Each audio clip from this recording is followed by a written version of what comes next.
Hello, and welcome to another episode of Dean's Chat with Jackson School Dean Claudia Mora. Claudia, it's great to see you again. Good to see you, Anton. How are you today? I'm very good, very good.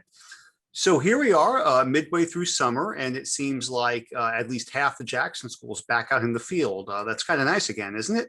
It's very nice. It's very nice. And it's not because I don't like people, but I know that they're out there doing their work and everyone's out in the field or in the lab trying to catch up on a lot of the work that we missed last year. And of course, we're about a month away from fall term starting, and it's supposed to be kind of a back to normal fall term. But of course, we've all been seeing news reports of COVID, particularly the Delta variant, kind of really ramping back up again. So is there anything that Jackson School folks should know about what's being planned for the fall term? Yes, we're all watching the news on the Delta variant very, very carefully. But last year, the university promised to the students to be back on campus as a residential campus and to have most of our classes available in person next year. And we continue to plan to meet that commitment. With the uptick in COVID, we are not planning any changes in what we're going to do, but we are watching the dynamics carefully. And we're going to try for now to do what we can to reduce the risk for the people who return to campus. And the best thing we can do there is to ask everyone to please get vaccinated. The Delta variant is proving to be much more aggressive than last year's variety, and it is affecting people who are much younger and healthier. And the best protection that anyone can offer for themselves is to be vaccinated. Other than that, no secrets. If you're unvaccinated, we encourage you to wear your mask indoors. And in fact, many states are going back to previous rules that required indoor masking and spacing. So, of course, we do have some staff members and some faculty and some students too, frankly, who are either immunocompromised or have pre-existing conditions that make them really susceptible to the COVID virus. Is there anything that they can do? We have the same accommodations in place for those staff and students as we had last year. Immunocompromised people, faculty can request and staff can request accommodations through the ADA office. Students can request accommodations, academic accommodations through the student emergency services. So those will still be in place. But otherwise, we expect most of the faculty and GTAs to be in front of their classes this year.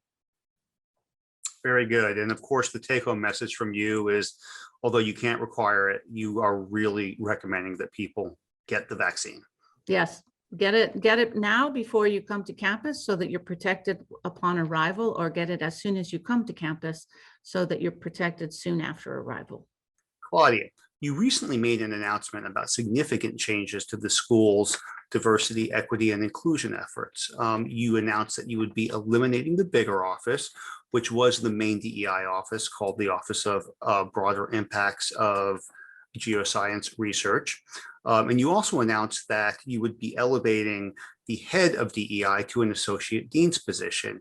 Can you kind of tell us what's happening there? The reorganization is something that I just announced recently, and I think it's still a little bit unclear to some people or misunderstood, and I really appreciate the opportunity to try to describe it again to people.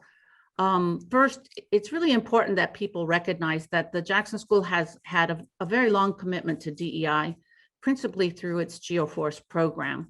The GeoForce program is more than 15 years old now and has been an award-winning program that is for which responsibility is shared with our industry and private partners.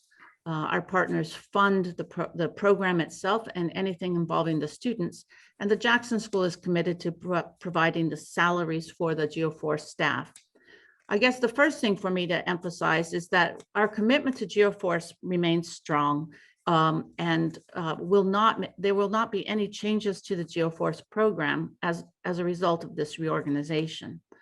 What has changed is that in response to the tremendous energy that grew on campus last year amongst faculty, staff, and students to support and to improve DEI at the Jackson School, I wanted to pull in some of our efforts internally, to be internally directed, so that we are assured that and are working to improve our practices and improve our programs, and really are working to bake DEI into our teaching and research missions and everything that we do.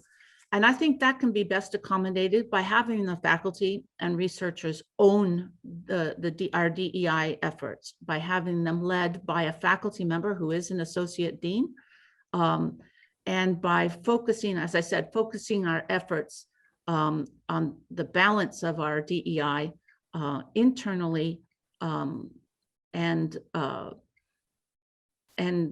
using the funds that we're saving to support additional strategic initiatives in this area. For example, I think it's really important that we begin to emphasize undergraduate student research for all of our undergraduates, but in particular for our undergraduates from underrepresented groups.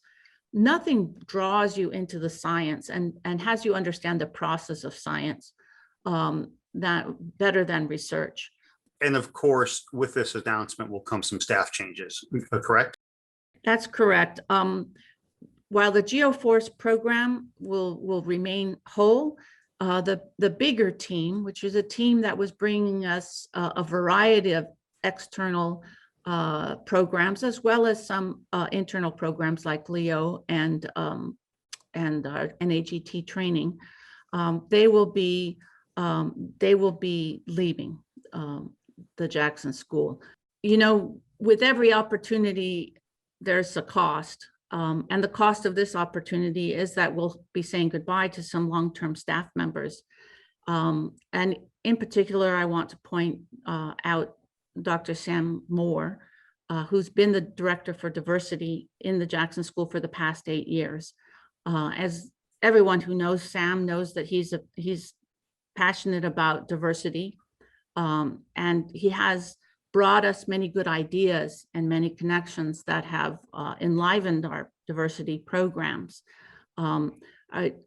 In all of this, I want to thank him for the efforts that he made to improve diversity in the Jackson School, and to wish him all the best in finding another position that is able to use his skills. I do want to emphasize the other side as well, which is the opportunity space we've created. One of the things I hope to do, for example, is to put more resources into our undergraduate research efforts, which would be to be led by Dana Thomas, Dr. Dana Thomas. And I really feel that bringing more undergraduates into the research enterprise, and in particular undergraduates from underrepresented groups, is a way to train students in the work of scientists from the very earliest part of their degree programs. That's a metric of some success that people have measured. I'd also personally know this, but undergraduates who are brought into degree programs, the whole university shrinks around you. You become part of a community of scientists, and it creates a home for you in your home department that is far more supportive than just being a part of a 50,000 person university. So I'm very excited about the opportunity that this poses as well. Well, that's a great segue into our next topic. You talk about opportunity, you talk about research and education. And of course, we've just recently received some very good news here at the Jackson School about just that. Indeed, we just did get great news from NSF that they intend to fund Thorsten Becker's latest proposal to the Frontier Research in Earth Sciences program. And this is a computational study how to improve our earthquake models to better predict seismic activity related to subduction zones.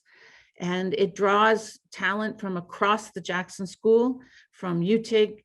It includes not only Thorsten, but Luc Lavier, Adrian Arnold, Laura Wallace, and from DGS, Daniel Trugman. It also includes colleagues at the Odin Institute and at TAC. And not only is this a scientific research project, but it's also a project that's going to try to bring in additional talent, particularly from undergraduates from minority institutions. And that effort would be led by Dr. Dana Thomas. And so this is exactly the kind of multi investigator research and education program that NSF is excited about funding these days, and that I'm excited to have at the Jackson School. It's everything that we can hope for at the Jackson School to use our strengths, and I can't wait to see what they're able to do with this project. I'm very excited about it. It's good news. Way to go, guys. Very good. Well, that's fantastic, and that's a great note to end on. So I think I will end it here, but first I of course want to remind the Jackson School community that if you have a question for Dean Claudia Mora, you can submit it on the Dean's Office webpage or on the Communications Office webpage, and we will try to answer it next time on Dean's Chat. Well, anyway, Claudia, thank you so much for joining us. Thanks very much, Anton. See you next time. Okay, bye. Bye.